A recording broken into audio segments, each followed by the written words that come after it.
आज होगा लोकसभा चुनाव का शंखनाद। चुनाव आयोग आज दोपहर 3 बजे करेगा चुनाव के तारीखों की घोषणा। देश भर में तत्काल प्रभाव से लागू हो जाएगी आदर्श आचार संहिता। प्रधानमंत्री नरेंद्र मोदी आज तेलंगाना और कर्नाटक के दौरे पर। तेलंगाना के नगर कुर्नूल और कर्नाटक के कलबुर्गी में करेंगे जनसभाएं। मेरा भारत मेरा परिवार नाम से थीम सॉन्ग की हुई लॉन्चिंग। प्रधानमंत्री नरेंद्र मोदी ने सोशल मीडिया प्लेटफॉर्म एक्स पर वीडियो किया पोस्ट।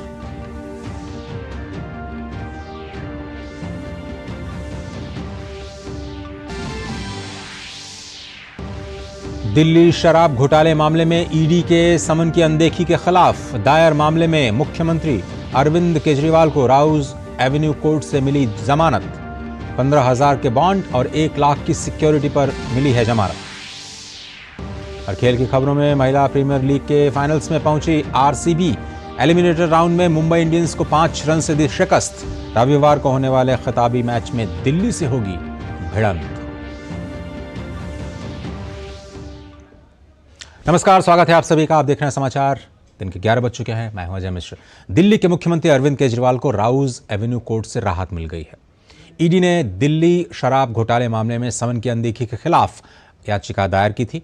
अदालत में केजरीवाल के वकील ने कहा कि सीएम के खिलाफ जिन धाराओं का मामला दर्ज किया गया है वो जमानती है। केजरीवाल के वकील ने बॉन्ड भरवाकर जमानत की अर्जी दी, जिसे कोर्ट ने स्वीकार कर लिया। अदालत ने 15,000 के निजी मुचलके और 1 लाख की सिक्योरिटी पर केजरीवाल को जमानत दे दी है। लेकिन इसके साथ मामला अभी चलता रहेगा और ईडी की जांच भी जारी रहेगी। ईडी केजरीवाल को दोबारा से समन कर पूछताछ के लिए बुला सकती है। और दिल्ली के मुख्यमंत्री अरविंद केजरीवाल को राउज एवेन्यू कोर्ट से जमानत मिली और इस पर देखते हैं भाजपा नेता मनोज तिवारी ने क्या कहा है। अरविंद केजरीवाल जी को बेल मिली है। अब लोग सोच रहे हैं कि बेल मिली किसमें। इनको बेल मिली है जो इन्होंने अभी तक ईडी के सम्मन्स की अवहेलना की और ईडी ने कंप्लेंट की। उस कंप्लेंट में जब ये कोर्ट गए तो उसके लिए इनको बेल मिली है कि चलो पीछे जो गलतियां किया है उसमें आपको अभी 15,000 के मुचलके पे 1 लाख की सिक्योरिटी पे अब ये जमानत पे इस समय हैं। लेकिन इनको कहा गया है जल्दी से ईडी के सम्मन्स का जवाब दीजिए, उपस्थित होइए, कानून का पालन करिए। नीरज सिंह हमारे संवाददाता इस वक्त जुड़ रहे हैं। नीरज, किन किन मामलों में आज केजरीवाल की पेशी हुई और क्या वो अभी परिसर में हैं या निकल गए? देखिए, अरविंद केजरीवाल परिसर से जा चुके हैं और उनके जो वकील और इसके अलावा ईडी के जो वकील हैं वो अभी परिसर में मौजूद हैं, क्योंकि अरविंद केजरीवाल के जाने के बाद जो जिरह है कोर्ट में अभी भी जो चल रही है। दूसरी सबसे बड़ी बात है कि अरविंद केजरीवाल के खिलाफ ईडी जो मामले लेकर कोर्ट में पहुंची थी वो मामला था कि अरविंद केजरीवाल को 8 सम्मन इशू किए गए थे, लेकिन अरविंद केजरीवाल ईडी के सम्मनों का जो जवाब है वो नहीं दे रहे थे। उसी को लेकर ईडी अदालत में गई और अदालत से ईडी ने कहा कि अरविंद केजरीवाल को सम्मनों का जवाब देने के लिए दिशा निर्देश दिए जाने चाहिए। जब अरविंद केजरीवाल के वकील अदालत में पहुंचे तो उन्होंने अदालत के सामने, राउज एवेन्यू अदालत के सामने ये तथ्य सामने रखा कि ईडी ने जो शिकायत अदालत में की है वो जमानती है, लिहाजा अरविंद केजरीवाल को जमानत दे दी जाए। कोर्ट ने अरविंद केजरीवाल के जो वकील हैं उनके पक्ष को स्वीकार किया और चूंकि मामला जमानती था इसलिए 15,000 के निजी मुचलके और 1 लाख सिक्योरिटी पर अरविंद केजरीवाल को जमानत दे दी। इस मामले में जो सम्मन के खिलाफ अरविंद केजरीवाल पेश नहीं हो रहे थे। इसके अलावा अगर हम दिल्ली की लिकर पॉलिसी की बात करें तो जांच है वो चलती रहेगी। अरविंद केजरीवाल के खिलाफ जो मामले अदालत में है वो भी चलते रहेंगे। अदालत ने अरविंद केजरीवाल से ये कहा है कि वो ईडी के साथ सहयोग करें। ईडी आने वाले समय में अरविंद केजरीवाल को नए सम्मन इशू कर सकती है पूछताछ के लिए और अरविंद केजरीवाल को ईडी के सवालों के जवाब देने होंगे, क्योंकि ईडी का ये कहना है, अदालत के सामने भी ईडी ने इन तथ्यों को सामने रखा कि अरविंद केजरीवाल की भूमिका काफी महत्वपूर्ण है और अरविंद केजरीवाल ने समीर महेंद्रू से फोन पर बात करी थी। विजय नायर जो टेलीकम्युनिकेशन हेड था आम आदमी पार्टी का, उसके थ्रू ये बात हुई थी और उसी के बाद समीर महेंद्रू इस एक्साइज पॉलिसी का हिस्सा बना। साउथ लॉबी का जो 100 करोड़ रुपए है वो अरविंद केजरीवाल की आम आदमी पार्टी ने उसका प्रयोग गोवा और पंजाब के इलेक्शन में किया। इस तरह के तमाम जो सबूत हैं वो ईडी के पास मौजूद हैं। यही कारण है कि ईडी अरविंद केजरीवाल से पूछताछ करना चाहती है, लेकिन अरविंद केजरीवाल लगातार ईडी के सम्मानों की अनदेखी कर रहे हैं। लेकिन अब आने वाले समय में अरविंद केजरीवाल ईडी के सम्मानों की अनदेखी नहीं कर पाएंगे। नीरज, ये आपसे समझना चाह रहे थे कि अरविंद केजरीवाल लगातार पेश नहीं हो रहे थे, ईडी के समन के खिलाफ वो लगातार उसकी अनदेखी कर रहे थे। अब जब उन्हें जमानत मिली है तो क्या ये माना जाए कि जो ईडी उन्हें समन कर रही थी, जिसको वो गैर कानूनी बता रहे थे, वो कानून के दायरे में था, और ईडी अगर बुलाती है तो उनको उनके सामने पेश होना पड़ेगा? देखिए, बिल्कुल अजय, वो कानून के दायरे में था। ईडी जिन सम्मनों को कर रही थी, और जब अरविंद केजरीवाल उन सम्मनों के समक्ष ईडी के सामने पेश नहीं हो रहे थे, तभी ईडी अदालत में पहुंची थी और ईडी ने ये कहा था कि अरविंद केजरीवाल लगातार ईडी के जो सम्मन है उसकी अवहेलना कर रहे हैं, लिहाजा जो कोर्ट है उसको डायरेक्शन देनी चाहिए। लेकिन जिस मामले को लेकर ईडी कोर्ट में गई थी वो जमानती मामले थे, लिहाजा अरविंद केजरीवाल के जो वकील हैं रमेश गुप्ता, उनकी तरफ से ये दलील दी गई थी कि ईडी जिस मामले को कोर्ट में लेके आई है वो जमानती है, लिहाजा अरविंद केजरीवाल को जमानत दे दी जाए, जिस तथ्य को अदालत ने स्वीकार कर लिया। लेकिन इसका मतलब ये नहीं है कि जो जांच है वो रुक जाती है, ईडी की जांच भी चलती रहेगी। शराब घोटाले में ईडी नए सम्मन अरविंद केजरीवाल को इशू कर सकती है। इसके अलावा जो सम्मनों की अनदेखी को लेकर जो जमानत मिली है वो मामला भी अजय अदालत में चलता रहेगा, और उसमें अंतिम फैसला जब अदालत का आएगा तो उसे अरविंद केजरीवाल को स्वीकार करना होगा। जो वकील हैं इनके केजरीवाल के, उन्होंने नीरज ये कहा है कि दिल्ली के सीएम ने ईडी के सम्मन का जवाब दिया है, लेकिन वो अपनी जिम्मेदारी की वजह से, मुख्यमंत्री की जिम्मेदारी की वजह से ईडी के सामने पेश नहीं हो पाए। तो अब अगर ईडी इसके बाद अगर ईडी सम्मन जारी करती है तो फिर केजरीवाल या उनके वकीलों का क्या रुख है? देखिए, अरविंद केजरीवाल की ये दलील बहुत ही हम कह सकते हैं कि सतही है, और इसे बिल्कुल गंभीरता से आप नहीं ले सकते। आप अगर देखें कि अरविंद केजरीवाल को एक नहीं 8 सम्मन इशू हुए हैं। पहले जब सम्मन हुआ था तब उन्होंने कहा था कि वो चुनाव में व्यस्त हैं। उसके बाद जब दूसरा सम्मन इशू हुआ तो उन्होंने ये कहा था कि वो मेडिटेशन के लिए जा रहे हैं। उसके बाद जब सम्मन इशू हुए थे तो ईडी से वो सवाल जवाब करते हैं कि क्या ये मुख्यमंत्री के नाते सम्मन है, या आम आदमी पार्टी के मुखिया के नाते है, या व्यक्तिगत अरविंद केजरीवाल के नाते। इस तरह के जवाब अरविंद केजरीवाल ईडी को देते रहे, लेकिन ईडी ने सीधा सीधा उनसे पूछा था कि भाई शराब घोटाले में आपकी जो भूमिका है और आपने जो बात की है उसको लेकर ईडी पूछताछ करना चाहती है। उसको लेकर अरविंद केजरीवाल ने कोई जवाब नहीं दिया, ना ही ईडी के अधिकारियों के सामने गए।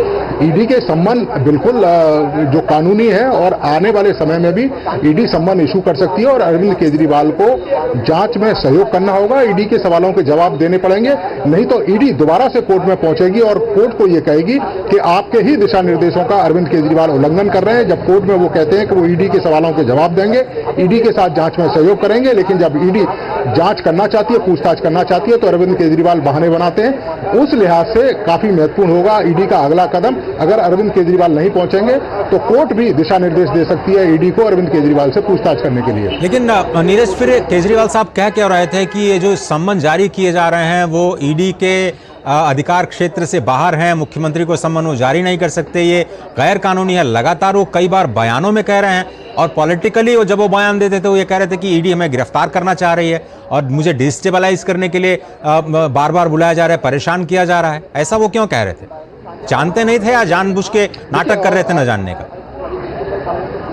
देखिए अजय, मैं स्पष्ट कर दूं कि ईडी एज ए मुख्यमंत्री अगर करप्शन का केस है तो वो सम्मन कर सकती है। अरविंद केजरीवाल को पूछताछ में शामिल होना होगा। जहां तक गिरफ्तारी की बात है, आप अगर देखें कि ईडी ने कोई एक सम्मन नहीं किया, ईडी ने 8 सम्मन किए हैं, और मुख्यमंत्री के नाते आपने देखा होगा कि झारखंड के मुख्यमंत्री से भी जो पूछताछ है वो भी हुई है। तो ये बयान देना एक तरीके से बेतुका है। और दूसरी, ईडी के पास ये पावर है कि अगर ईडी इनको गिरफ्तार करना चाहती तो पहले सम्मन में ही इनको गिरफ्तार कर सकती थी।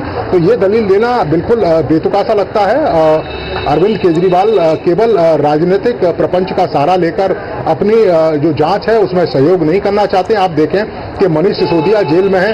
तमाम अगर ये कहते हैं कि इनके जो नेता हैं इन करप्शन नहीं किया है, तो आखिर आप देखें संजय सिंह को क्यों नहीं जमानत मिल रही है और मनीष सिसोदिया को क्यों नहीं जमानत मिल रही है। इसके अलावा कई सारे लोग इस शराब घोटाले में जो शामिल थे उनको अभी तक जमानत नहीं मिल रही है। तो ये दलील देना कि ईडी उनको गिरफ्तार करना चाहती है, ये बेसिकली जांच से भटकना चाहते हैं, ईडी की जांच को राजनीतिक मोड़ देना चाहते हैं। लेकिन ईडी इनसे लगातार ये सवाल कर रही है कि आपकी भूमिका महत्वपूर्ण है। आपने समीर महेंद्रू से बात की है, साउथ लॉबी का 100 करोड़ का जो पैसा है वो चुनावों में लगा है, बिना आपकी सहमति के दिल्ली की शराब नीति लागू नहीं हुई। तो आखिर क्या कारण है कि आप ईडी के सवालों के जवाब नहीं दे रहे? और कुल मिला के हम कह सकते हैं कि अरविंद केजरीवाल ईडी और तमाम जो लोग हैं उनको एक तरीके से दिग्भ्रमित कर रहे हैं, जबकि उनको ईडी के सवालों के जवाब देने चाहिए अगर वो ये कहते हैं कि उन्होंने कोई करप्शन नहीं किया है। तो पॉलिटिकली ये बहुत ही हास्यास्पद है नीरज की मुख्यमंत्री के तौर पर अरविंद केजरीवाल सार्वजनिक तौर पर ये कहते हैं कि ईडी मुझे गिरफ्तार कर सकती है। यानी उन्हें पता है कि वो अधिकार क्षेत्र में आता है ईडी के कि उन्हें गिरफ्तार किया जा सकता है। उसके बाद वो कहते हैं कि मैं भी केजरीवाल जैसे कई सारे कैंपेन अपने समर्थकों के द्वारा वो चलाए जाते रहते हैं। लेकिन अब मैं सवाल गिरफ्तारी से जुड़ा इसलिए करना चाह रहा हूं कि जो केसीआर की बेटी कविता है उनको ईडी ने कल रात ही गिरफ्तार किया है, वो दिल्ली लेकर के आई हैं। माना यह भी जा रहा है कि उनसे पूछताछ होगी, पूछताछ में अगर वो केजरीवाल या फिर उनके किसी सहयोगी के बारे में कुछ जानकारी देती हैं, उसके बाद गिरफ्तारी के बहुत सारे विकल्प ईडी के सामने खुल जाएंगे, जिसमें अरविंद केजरीवाल साहब की भी गिरफ्तारी शामिल है। देखिए, बिल्कुल विकल्प खुलेंगे और ईडी ने इससे पहले भी कई सारे जो आरोपी हैं इस मामले में आमने सामने बैठा के पूछताछ की है। के कविता से भी पहले ईडी ने पूछताछ की है और जो दूसरे सरकारी गवाह बने थे उनको और आमने सामने बैठा के पूछताछ हुई है। के कविता को इससे पहले 2 सम्मन दिए गए थे, लेकिन के कविता दोनों सम्मन की अवहेलना कर रही थी। उसके बाद आपने देखा होगा कि ईडी और इनकम टैक्स डिपार्टमेंट की एक टीम के कविता के हैदराबाद स्थित घर पर गई थी। वहां पर भी छानबीन करने के साथ साथ के कविता से पूछताछ की गई थी, लेकिन उस समय भी के कविता ईडी के सवालों के जवाब नहीं दे रही थी, पूछताछ में सहयोग नहीं कर रही थी। उसके बाद उनको हिरासत में लिया गया, तब भी उनसे पूछताछ की और उसके बाद भी उन्होंने ईडी के सवालों के जवाब नहीं दिए। उसके बाद उनको करीब 5:30 बजे के करीब गिरफ्तार किया। अब 24 घंटे के अंदर जो ईडी है उनको कोर्ट में पेश करेगी और ईडी का ये कहना है कि वो रिमांड पर लेने की कोशिश करेंगे के कविता को, ताकि इस शराब घोटाले में जो साउथ लॉबी का जो पैसा लगा हुआ है और किन किन को कब कब वो पैसा पहुंचाया गया उसको लेकर वो जवाब के कविता से पूछेंगे और तमाम पुख्ता सबूत अगर मिलेंगे तो उसके बाद अरविंद केजरीवाल की मुश्किलें भी बढ़ती प्रतीत होंगी, क्योंकि अरविंद केजरीवाल की पॉलिटिकल जो पार्टी है उन्होंने गोवा और पंजाब में इस पैसे का प्रयोग किया था, ये भी निकलकर सामने आया था। अरविंद केजरीवाल ने समीर महेंद्रू से बात की थी। समीर महेंद्रू इंडो स्पिरिट के मालिक हैं और एक बड़ा टेक था उनको शराब नीति में दिल्ली के अंदर। तो ये तमाम तथ्य हैं जो एक दूसरे से जुड़े हुए हैं। के कविता की गिरफ्तारी के बाद निश्चित तौर पर अरविंद केजरीवाल की मुश्किलें और ज्यादा बढ़ती हुई प्रतीत हो रही हैं। अजय, नीरज, अंतिम सवाल आपसे इस मामले पर यह बनता है कि केजरीवाल साहब एक संवैधानिक पद पर इस वक्त विराजमान है, स्थित है वो, और एक बहुत ही जिम्मेदार पद, एक आपके राष्ट्रीय संयोजक और सबसे बड़े नेता आप पार्टी के हैं। ऐसे में इतने जिम्मेदार पद पर रहते हुए एनफोर्समेंट डायरेक्टरेट के 8 सम्मन को नज़रअंदाज करना एक क्या संदेश देता है? अगर मान लीजिए उनके राज्य सरकारों में इसी तरह के सम्मन्स किसी के खिलाफ जारी किए जाते हैं और ये उन्हीं का अनुसरण करते हुए लोग कहते हैं कि नहीं ठीक है, अब सम्मन्स का मेरे लिए कोई मतलब नहीं है, आप गैर कानूनी कर रहे हैं, मुझे परेशान कर रहे हैं, मैं आपके सामने पेश नहीं होऊंगा, क्या मिसाल पेश करना चाहते हैं? क्यों सहयोग नहीं करना चाहते हैं? आप ही के जवाब से मैंने ये सवाल निकाला। देखिए, मिसाल तो ये पेश करना चाहते हैं कि जब आम आदमी पार्टी सत्ता में आई थी तो करप्शन के खिलाफ ही इन्होंने सबसे बड़ा आंदोलन किया था और उसी करप्शन को लेकर दिल्ली की ये सत्ता में पहुंचे थे। और उसके बाद आप देखें कि आम आदमी पार्टी के तमाम नेताओं के खिलाफ जिस तरह के करप्शन के चार्ज लगे, आप देखें कि इनके जो तमाम मंत्री हैं वो इस समय जेल में हैं। अगर आप देखें संजय सिंह जेल में है, मनीष सिसोदिया इनके जेल में है। इसके साथ साथ ही कई सारे एमएलएओं के ऊपर तमाम तरह के जो चार्जेस हैं वो लगे हैं। यही अरविंद केजरीवाल हैं जो शुरुआत में ये कहते थे कि अगर सम्मन आता है, अगर किसी भी व्यक्ति के खिलाफ जांच में कोई उंगली उठती है तो उसको जांच का सामना करना चाहिए, उसको सबसे पहले जांच एजेंसी को सामने जाना चाहिए।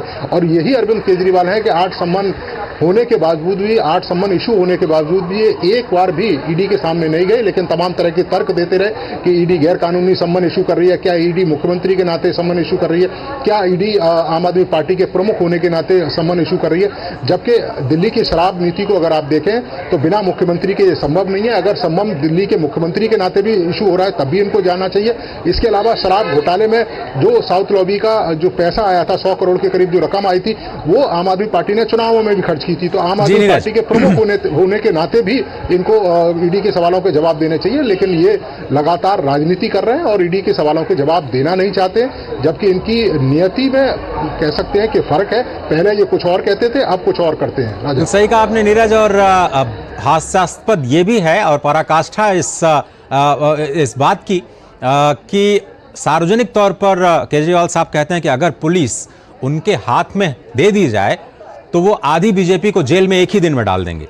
इस तरह के वो बयान देते हैं और खुद वो संविधान का, कानून का सम्मान नहीं करते, और अब वो उसी अपराध में एक तरह से जमानत पर आज रिहा किया गया। बहुत बहुत धन्यवाद आपका राउज एवेन्यू कोर्ट से इस पूरे मामले पर जानकारी देने के लिए। छोटा सा ब्रेक लेते हैं, आप देखते रहिए डीडी न्यूज।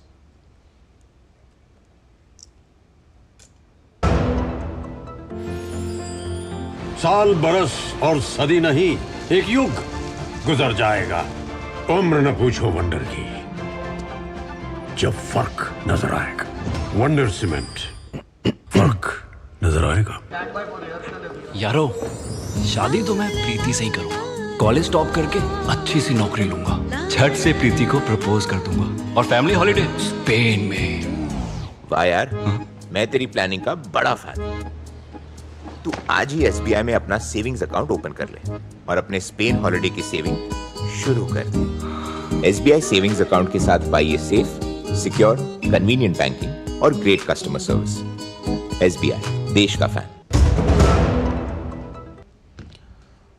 स्वागत है आप सभी का, आप देख रहे हैं समाचार। और आगामी लोकसभा चुनाव का आज औपचारिक रूप से शंखनाद हो जाएगा। चुनाव आयोग आज दोपहर 3 बजे चुनाव की तारीखों की घोषणा करेगा। इसके साथ ही देश भर में तत्काल प्रभाव से आदर्श आचार संहिता लागू हो जाएगी। आम चुनाव के साथ ही चुनाव आयोग आज कुछ राज्यों के विधानसभा चुनाव कार्यक्रम की घोषणा भी कर सकता है। चुनाव आयोग की यह प्रेस वार्ता ECI के सोशल मीडिया प्लेटफॉर्म पर लाइव स्ट्रीम की जाएगी। साल 2019 में लोकसभा चुनाव कार्यक्रम की घोषणा 10 मार्च को की गई थी और चुनाव अप्रैल और मई में 7 चरणों में संपन्न कराए गए थे।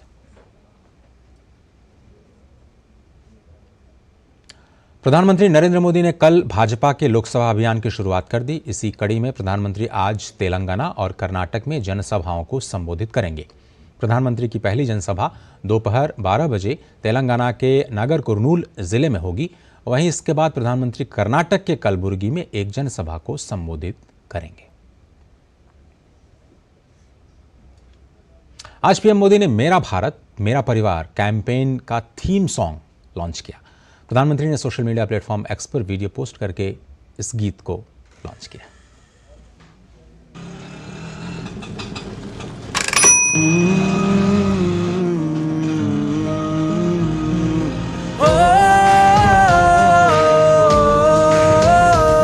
मेरे दिल के घर में वो रहता, मेरी फिक्र हमेशा करता है। दुख दर्द मेरा समझे वो, मेरी खुशी में शामिल रहता है। वो नहीं अकेला खड़ा यहाँ, मैं उसका संसार हूँ।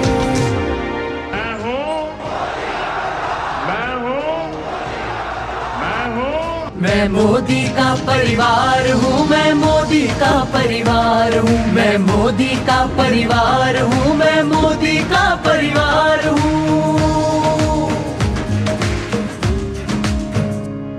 कांधे पे रख के हाथ मेरे मुझको वो समझाता है। वो देता हर पल साथ मेरा, मेरा हौसला बढ़ाता है। परवाह उसे है मेरी, मैं उसका पहरेदार हूँ। मैं मोदी का परिवार हूँ, मैं मोदी का परिवार हूँ, मैं मोदी का परिवार हूँ, मैं मोदी का परिवार हूँ।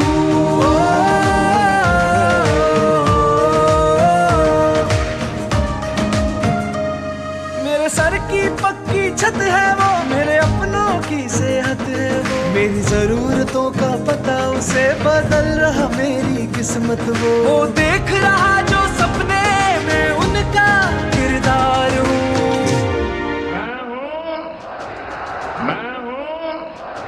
मैं मोदी का परिवार हूँ, मैं मोदी का परिवार हूँ, मैं मोदी का परिवार हूँ, मैं मोदी का परिवार हूँ।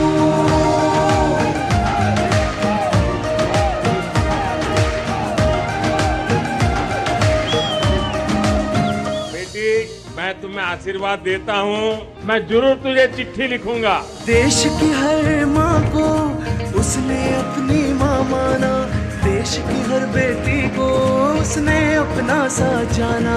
मैं चला बनाने उसकी फिर से अब सरकार हूँ। मैं नरेंद्र दामोदर दास मोदी, मैं मोदी का परिवार हूँ, मैं मोदी का परिवार हूँ, मैं मोदी का परिवार हूँ, मैं मोदी का परिवार हूँ, मैं मोदी का परिवार हूँ, मोदी नु परिवार छु। आम्ही मोदी परिवार, मी मोदींचा परिवार आहे, नन्नदु मोदी परिवार. मोदी गारी कुटुंबम नेनु ज्ञानम मोदी उडे कुडुंबमाने मैं मोदी परियाला मोदी यांका परिवार.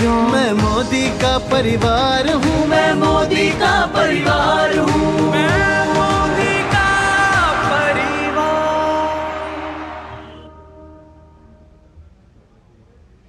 दिल्ली उत्पाद शुल्क नीति मामले में प्रवर्तन निदेशालय की टीम बीआरएस एमएलसी के कविता से आज पूछताछ करेगी. इससे पहले कल ईडी की टीम आगे की पूछताछ के लिए उन्हें दिल्ली लेकर के आई.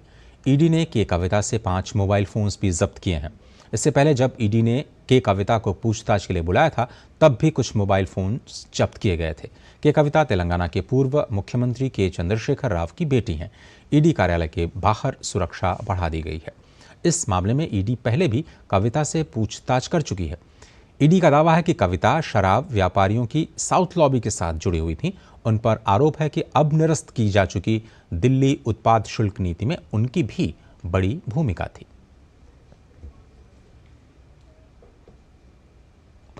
सेवानिवृत्त आईएएस अधिकारी नवनीत कुमार सहगल को प्रसार भारती बोर्ड का चेयरमैन नियुक्त किया गया है. चयन समिति की सिफारिश पर राष्ट्रपति ने उनकी नियुक्ति को मंजूरी दे दी है. सहगल की नियुक्ति 3 साल की अवधि या 70 वर्ष की आयु जो भी पहले हो तब तक के लिए की गई है. उधर हरियाणा की सैनी सरकार की कैबिनेट का आज विस्तार हो सकता है. सुबह करीब 11 बजे चंडीगढ़ स्थित हरियाणा राजभवन में शपथ ग्रहण समारोह का आयोजन किया जा सकता है. राजभवन में शपथ ग्रहण समारोह को लेकर तैयारियां चल रही हैं. वहीं सुरक्षा के पुख्ता इंतजाम किए गए हैं. बताया जा रहा है कि 5 से 6 मंत्री आज शपथ ग्रहण कर सकते हैं. बिहार लोक सेवा आयोग के द्वारा कल ली गई अध्यापक नियुक्ति प्रतियोगिता परीक्षा में गड़बड़ी की शिकायत पर बिहार पुलिस की आर्थिक अपराध इकाई की कार्रवाई जारी है. ईओयू की पटना, हाजीपुर समेत कई जिलों में छापेमारी चल रही है. मामले में कई लोगों से ईओयू पूछताछ भी कर रही है. साथ ही प्रश्न पत्र लीक होने को लेकर ईओयू एक रिपोर्ट भी तैयार कर रही है. जानकारी के मुताबिक अपनी इस रिपोर्ट को ईओयू आज पेश कर सकती है और आशंका ये भी है कि रिपोर्ट मिलने के बाद परीक्षा को रद्द करने को लेकर के भी कार्रवाई की जा सकती है. बता दें कि ईओयू के सहयोग से झारखंड पुलिस की संयुक्त टीम ने हजारीबाग से 300 से ज़्यादा परीक्षार्थियों को इस मामले में हिरासत में ले लिया है. ये प्रश्न पत्र लीक मामले में बिहार झारखंड में अब तक की सबसे बड़ी कार्रवाई मानी जा रही है.